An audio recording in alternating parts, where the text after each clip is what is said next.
Hi, good afternoon. Isn't this an absolutely fabulous meeting?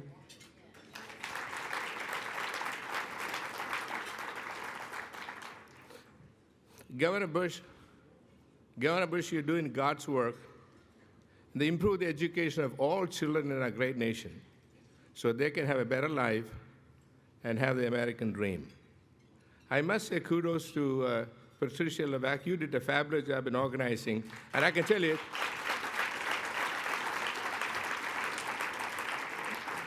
this is one of the best conferences I've ever attended in education, in medicine, or anything else I've attended. Kudos, you did a great, great job. At this time, it gives me great honor to introduce Mitch Daniels, the 49th governor of the great state of Indiana, and the author of the current best-selling book, Keeping the Republic, Saving America by Trusting Americans. As governor, he led Indiana to be to its first balanced budget in 8 years and transformed a $700 million deficit into a $370 million surplus every year. He also presided over the record-breaking investment and job growth and earned Indiana, which now ranks near the top of every national business attractiveness, and earned the first earned the AAA rating in its history. His other accomplishments include the lease of Indiana's toll road, the largest privatization of public infrastructure in the United States as of this date, the creation of the Healthy Indiana Plan to provide health care coverage to the uninsured Hoosier adults, and the sweeping property tax reform in 2008, which resulted in the biggest tax cut in Indiana history, and also the most expansive healthcare reform in this country in 2011. Now, ladies and gentlemen, it gives me high honor and great pleasure to introduce you the man Governor Jeb Bush calls him the greatest sitting governor in America and a rock star, Governor Mitch Daniels.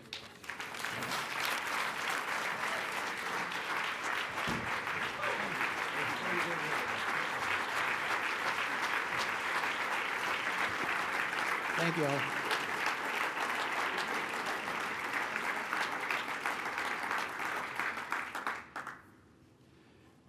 Enormous privilege to be here. I'm here first and foremost out of my profound respect for the organizer of the conference.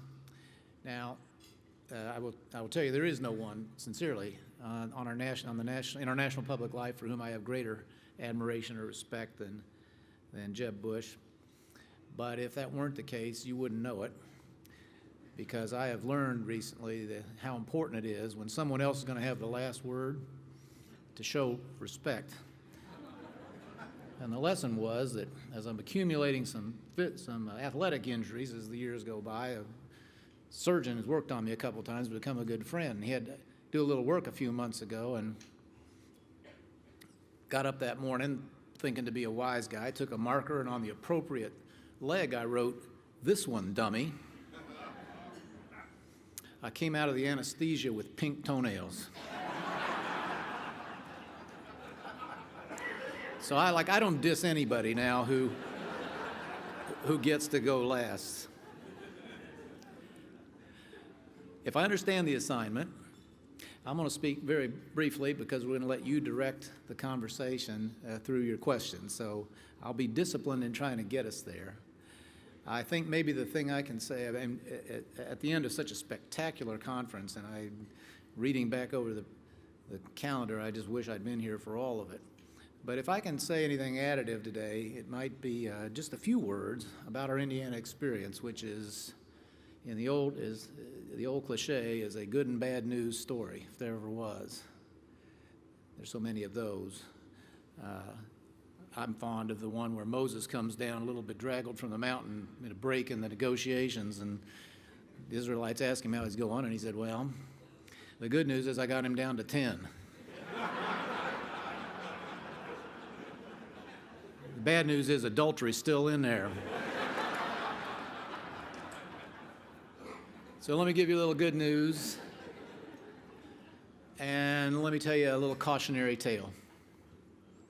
The good news is that in a state which historically has been, I would contend, at least as dominated by the forces of the education status quo as any represented in this room, the forces of change and reform have broken through in Indiana. It didn't come easily, of course, and it didn't come quickly. We are just completing our 8th year, and in the first few years, dealing with a divided legislature most of that time, let's just say an unenthusiastic leadership in our Department of Education, we were only able to make certain changes. Some very productive. We made it much harder to drop out of school in Indiana. Parents have to come to the school and understand all the consequences and sign for it, and there's been a 10% improvement since that bill passed in graduation rates in our state. Not that many legislative actions you can take or switches you can throw that provide that degree of improvement that quickly. So there's one. We immunize teachers against frivolous lawsuits. Very, very hard to sue an Indiana teacher now for keeping discipline in the classroom. We ended social promotion. You either pass the 3rd grade reading test or go back, do something till you can. Not a small step either, as 16%, as I recall, of our 3rd graders in this first go-round did not pass it, and only a few percent of those after summer remediation were allowed to go on to 4th grade. Very encouraging, though. I thought the wrath of Cain might come down, and did not. Our fellow citizens support that, and by margins apparently of 3 or 4 to 1. But the rest of the agenda, the things we had talked about, argued for, and attempted on a few previous occasions, had to await an opportunity that did not present itself till year 7 of our service last year, 2011, and presented with a more favorable terrain, and I would like to think the product of years of persuasion and building of alliances, the very important shift in the intellectual climate that has happened across this country. We ran the table on education reform. And my friend Dennis Cruz, when he's not a lay pastor offering invocations as he did so well here, was one of the heroes of this, as was Bob Baining, who's sitting out here in the audience elsewhere. But really, all those changes for which the data has been growing for decades, for which the need has been so apparent, for which the prescriptions have been worked out, and here and there, no place more visibly than Florida, put into practice with success, we got them all.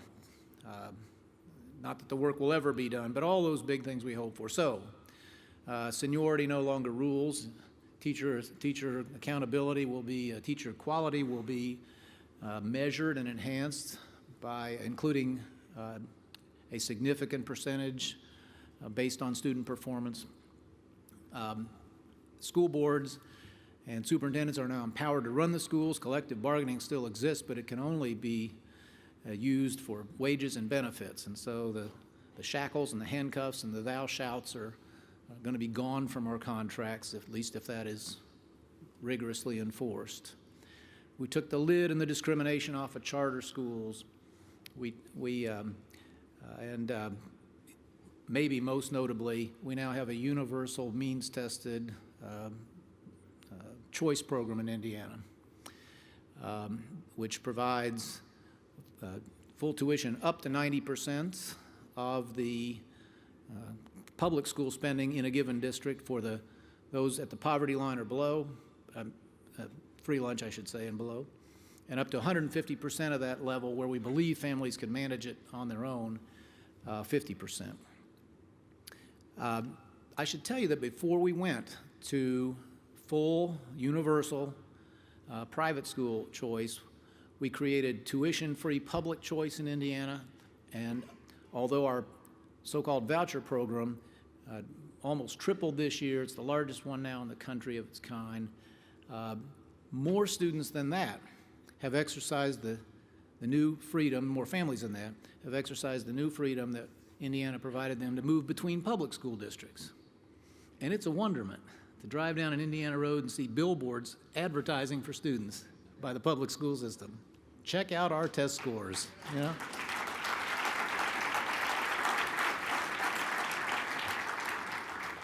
Now, we feel that a new era has dawned. We're very excited about it. The results, by the way, are already becoming evident. There's no way to read the data about test scores, about advanced placement, tests taken and passed. We're the second fastest increase in the country. And no way to read the data and deny that reform is working. All that said, we suffered a real setback. We are one of 11 states, as I recall, in the country with, I think, a very misguided system in which the superintendent of instruction is elected, not appointed. I tried to get this changed in my first year. Here's an interesting little factoid for you. The year I ran, we ran against an incumbent governor, and we disagreed about a lot of things. There was one and only one point of overlap between the Republican platform of that year and the Democratic platform. Both parties agreed that as a matter of good government, the superintendent should be appointed, as in most states. Why? Well, look, most pronounced case in America is ours. Indiana now spends a higher percentage of its state budget, 55.5% of every state tax dollar goes to K-12 education. And yet we are about to have a governor, and by the way, a legislature and a board of education 180 degrees out from the superintendent who's supposed to implement that system. Not likely to be very functional operation. But anyway, what I need to report to you is the following. Despite the growing and thrilling, really, intellectual agreement that has come to this country, Arne Duncan and the president, the makers of movies that people see, very, very different view of life than I might have or some people in this room might have. Despite all that, despite the great progress that's been made in states like ours, the forces of reaction never quit. And I told my friend, who you're going to meet in a minute, the superintendent for the last 4 years who championed and led all this, I remember telling him and his folks, on the merits, on the apparent politics, we should be good to go. I said, but you know what? The last twitch of the dinosaur's tail can still kill you. And that's what happened. And a story I'll tell you if anybody's interested in the Q&A, not on the merits, not an election about the policies and the reforms per se, not for the vast and decisive majority that brought a union president to the superintendent's job in our state. We now have, let's just say, an interruption or a new problem in trying to be the state that leads in education reform. We will overcome it, I'm sure. I won't be there, but the folks who will are very committed to the principles of accountability and freedom, of choice, and of placing students first in everything we do in education. And I know that this is a room full of people who believe in that. For that reason, even above and beyond my affection for Governor Bush down here, I thank you for the chance to be with you.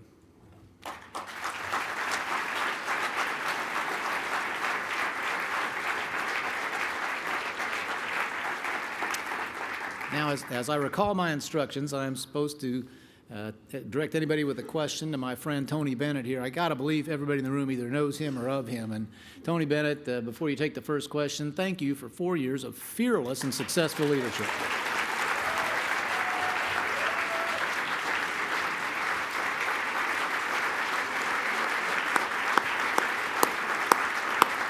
Thank you. Governor, I may not have this chance again, so I'm going to ask the first question.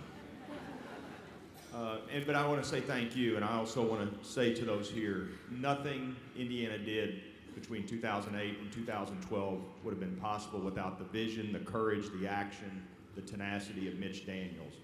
He spent a lot of political capital, and he's a lesson for every leader of every state of how you push these types of policies.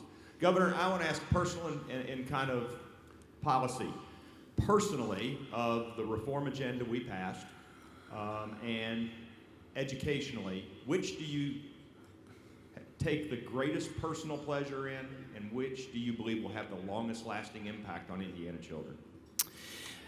Oh, Tony, it's like asking a person to choose among his children, really. I have high hopes for each of the changes that I mentioned and some of the others we made, and enormous pride in those of you who got them done. I suppose assuming we can make it work, the teacher quality, because we know how decisive that variable is, dwarfs the next several put together. Everybody here knows what the facts say. If we can make that kind of change, all the things we did about teacher quality, including things I didn't mention here, liberalizing certification, changing the requirements for licensure in the first place, everything that we hope is going to bring ever better, ever more knowledgeable teachers into Indiana classrooms. I guess that if we can make it work, that comes first. On multiple planes, I'm, of course, very gratified about all of those things under the heading of choice. The liberalization, the freeing up of charter schools, which opponents of reform had successfully almost strangled in the cradle in Indiana. The public school free choice arrangement that we got done, and then of course the program to make certain that a family of limited or moderate means can make the same choice that their wealthier neighbor can. Questions?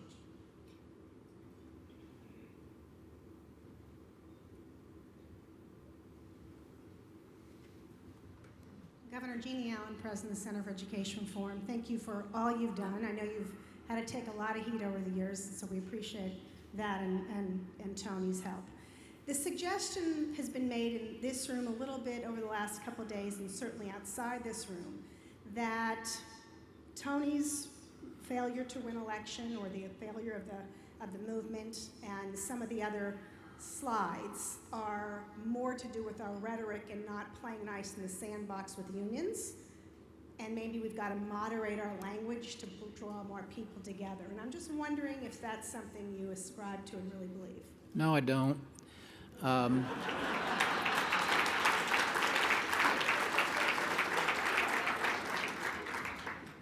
Because I tried. I mean, you can ransack the record of speeches that I gave on this subject from the very first speech I gave in office. They are full of praise for teachers and for the nobility of the profession and of encouragement. There really, it's a sad truth, I think, but there really is no way to conciliate folks who believe, I'm sure they've sincerely convinced themselves that somehow their position is the right one for students. But I think if there were a way to make nice and still make progress, we'd have found it. So I'm not for a confrontation. I tried. I don't go around bashing anybody. Don't see any percentage in it. But let me tell you what happened in Tony's case. I took a hard look at this. Here's what it wasn't. It wasn't a vote against charter schools and allowing low-income families and families to make decisions for themselves. Nobody ran around and said that's a terrible idea. It wasn't a vote against. It wasn't a vote in favor of social promotion. There wasn't a leaflet anywhere that said, let's let kids, whether they can read or not, it's just not fair. Let's let them go to 4th and 5th grade and almost certain failure, after they have. it certainly wasn't a vote for seniority. We know what Hoosiers think about that. They think that's a terrible injustice to young teachers and good teachers. Nobody runs around openly saying, yes, let's repeal Dennis Cruz's bill that says you can't riff the people simply on the basis of who's been there the longest. No, what it was an effective use, apparently, of the new social media, very much what you used to call a whisper campaign, but very effectively magnified by these techniques. Fair enough. If you're a fan of anything goes politics, it was a creative use of illegal, but still creative use of public resources. We've got emails sent out on school time by people who are supposed to be teaching someone at the time, all about Tony Bennett. We have parents who went to back to school night, find out how little Jebby's doing, and they find out that and instead they get a diatribe about the upcoming election.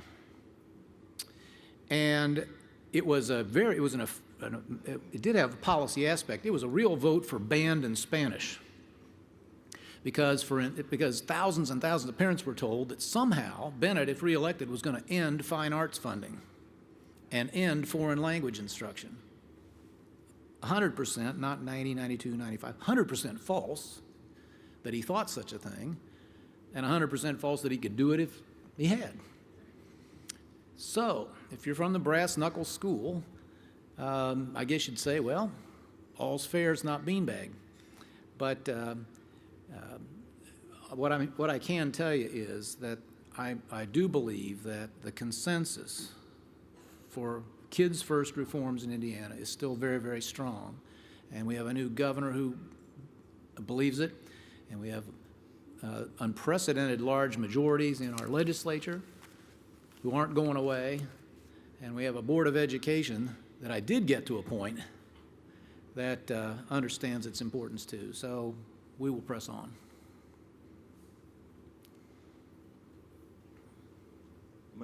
Governor, I'm going to honor you and go to the back.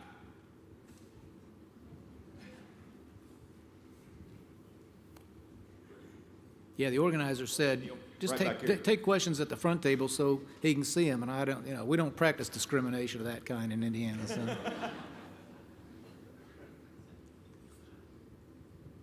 Thank you very much. Governor, I'm from Mexico, David Calderon. This is a pressing question because in our country there's just one national union that has his own party and is entrenched in most branch of federal and state government. How do you communicate with teachers and make sure that the parents and the general public do not equal in their minds the real teacher and the contact group that controls the union? Don't know that we have obviously don't have a completely successful answer to that, Senor Calderon. I believe, because Tony and the folks closest to it believe, that there's a wide diversity of opinion among the 60,000 Indiana teachers. We know that a large number of them choose not to join the union despite ferocious peer pressure to do so. Apparently that number's been growing. Don't know what'll happen now. One meets teachers all the time who understand most young teachers certainly understand the injustice of seniority-based personnel practices. But we obviously have not found the way to either successfully reach teachers who have different, more balanced viewpoints, or if we've reached them, to stimulate them to generate a counter voice. I think most of the public has the impression that the teachers are very strongly lined up against these changes, and that's one we never solved. Hi, A.D. Matson from A Good of Israel of America.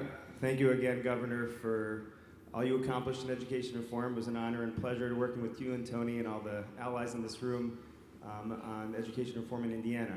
Next year, about half the state will be eligible for a scholarship, for a voucher in your private school voucher program. Other states are looking at the Indiana model and are considering between a pilot program that's limited to a specific city, failing schools, versus a Indiana model where half the state is eligible. What would you recommend to governors and elected officials around the country? Yeah, I like that T-shirt, you know, I see at the gym, go big or go home.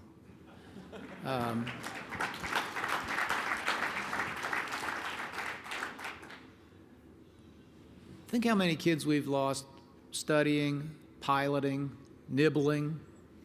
No, my view is, particularly in this area, and I'll come back to that, but in all these areas,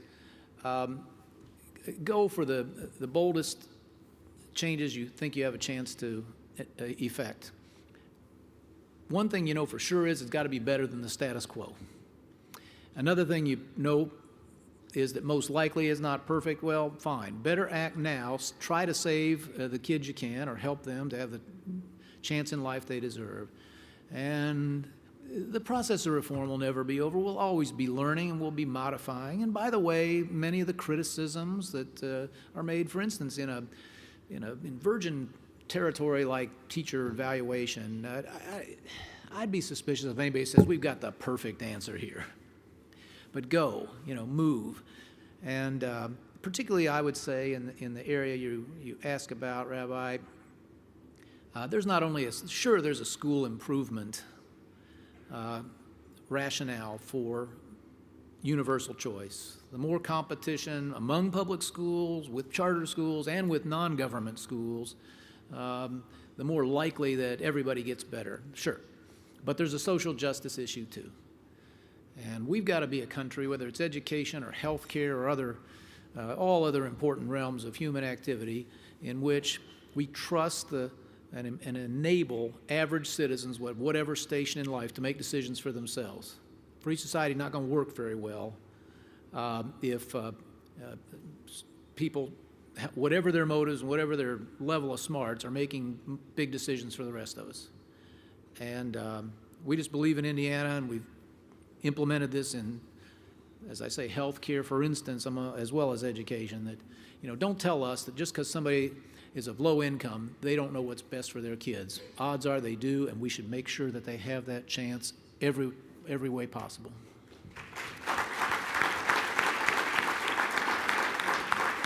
We have time for one more question.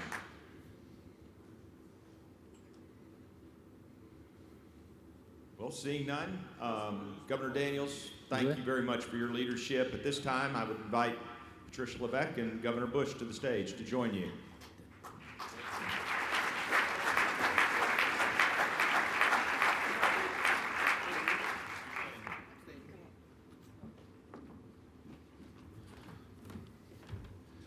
My man, Mitch.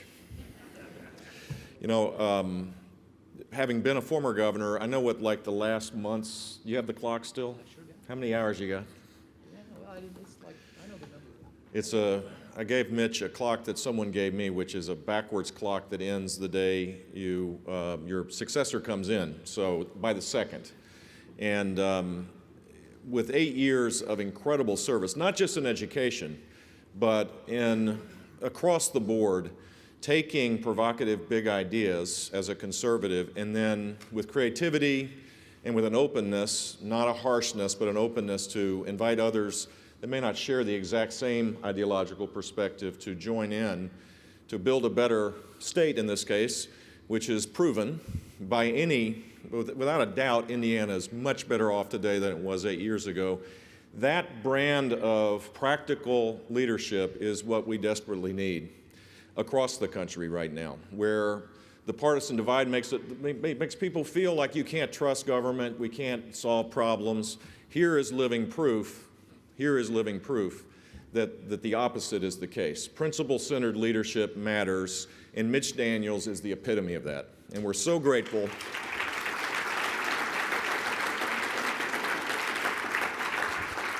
We're so grateful that he went big and didn't go home, because now in our federalist system, there are candidates that are thinking about running for governor in other places. Bobby Jindal, I think, probably saw what happened in Indiana and said, I'm going to try to one-up it, and created in Louisiana in the same kind of situation with great legislative leaders and great implementers in his Department of Education created the chance now to be a model for others to emulate. And my guess is that we're on the right path, but it takes the kind of leadership that Mitch Daniels has shown. So he's off to another interesting world as president of Purdue University, or do you call it the University of Purdue? I forgot. Purdue University, a great university. Hurricane Mitch is on his way to another endeavor. My guess is that higher education, not just at Purdue, but across the country, will be better off for it. So this is our 5th year.